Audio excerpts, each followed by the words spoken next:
666. Three numbers which strike so much fear that there are people who won't watch this video. Three numbers which have become one of the most widely recognized symbols for the Antichrist, or more commonly, the devil.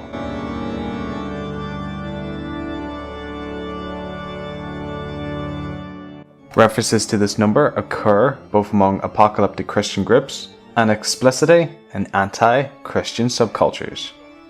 It's common to see the symbolic role of the integer 666 transferred to the digit sequence 666. Some people take the satanic associations of 666 so seriously that they actively avoid things related to 666 or the digit 666. This is known as this ridiculous word, which I'm not even going to attempt to pronounce. The number is so widely feared that certain books will miss the number 666, and a town in Louisiana called Reeves finally won a court case spanning 40 years in order to remove it from their telephone numbers in 2007. But why is this number so widely feared? And what is the meaning of this eerie number?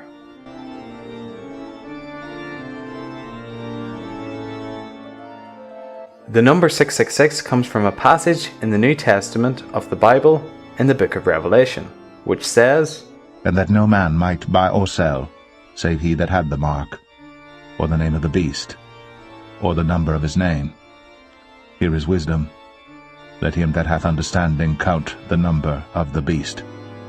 For it is the number of a man, and his number is 666. Here in the original language, 666 is written chi, psi, stigma, which are three letters of the Greek alphabet. In ancient languages such as Greek and Hebrew, letters were given numerical values in a system known as gematria. In Greek, gematria looked like this: alpha to theta are 1 to 9, iota to pi are 10 to 80, and rho to omega are 100 to 800. Other random symbols were added to fill in the gaps, and the most important for us being stigma, which is 6, and the other two of course represent 90 and 900. The Hebrew system is essentially the same, with just different letters.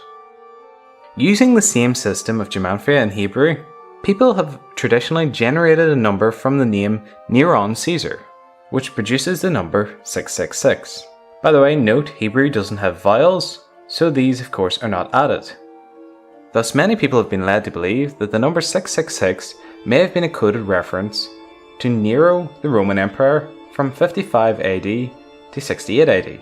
This is quite widely accepted by scholars, but there's already an issue with this. Neron is a very rare variation of Nero's name, and early Christians recognized this as a problem and even went as far to change 666 to 616 to fit with the normal rendering of his name. Over the years, many other people have been identified with the same system to be the Beast of Revelation or the Antichrist. Possibly the most famous is Pope Innocent III's identification of the Islamic prophet Muhammad using a very obscure version of his name, Mometis, and the Greek alphabet. But what does 666 mean? Does it require the use of this gematria? Well, I think not. In fact, I believe there's a simpler explanation to the mysteries of 666 that does not involve any knowledge of Greek and Hebrew or any maths. In fact, it's quite apparent and yet easily overlooked. In the book of Revelation, the number 7 appears quite frequently. The Apostle John sees 7 lampstands, 7 stars. He receives and writes letters to 7 churches. The Lamb, i.e. Jesus, opens 7 sealed scrolls, and in chapter 4 verse 5 there are 7 spirits of God. And these are just some examples of the amount of times 7 appears over and over and over again. The number 7 in our culture is always hailed as a lucky number, and in ancient Israel it was the number of perfection, important as the 7th day was the day when God rested from his creation. From scriptures we can see that God is Trinity, 3 in 1, made up of the Father, Son and Holy Spirit. And if you attributed each one of these with the number 7, you get the number 777. And I'm sure at this point you can already see where I'm going to go with this. Because in Revelation we see the devil trying his best to mimic God, and the devil makes his Trinity, represented by 2 beasts and a dragon.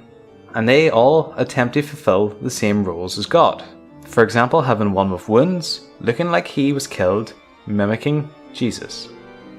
For the Christians, this is what 666 most likely represented. Despite the best attempts at copying God, it was just not possible. Satan gets so close, and yet is so far. Like a cheap Chinese knockoff of a designer item or phone. Sure, it looks about right, but soon enough, things fall apart, and it's just not the same as the real thing. Anyway, thank you for watching, hope you enjoyed that. If you have any other thoughts, leave a comment. And in the future, we're going to take a look at some other mysteries and religions.